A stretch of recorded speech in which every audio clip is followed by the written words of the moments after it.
ગુજરાतની અંદર અને દેશની અંદર જે એક વિષય ચાલતો હતો કે ડુપ્લિકેટ ટોલ નાકું ઊભું કરીને જે પ્રકારે સરકારની તિજોરીમાં બાખોરું પાડવાનું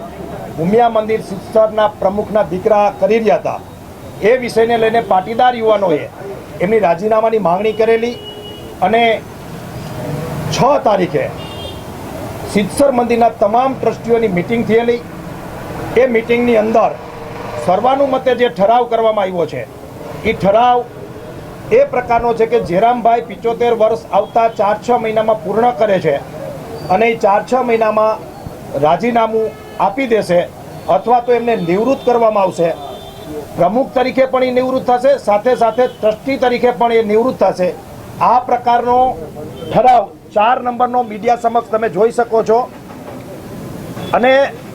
આ વયમર્યાદા પાર કરેલા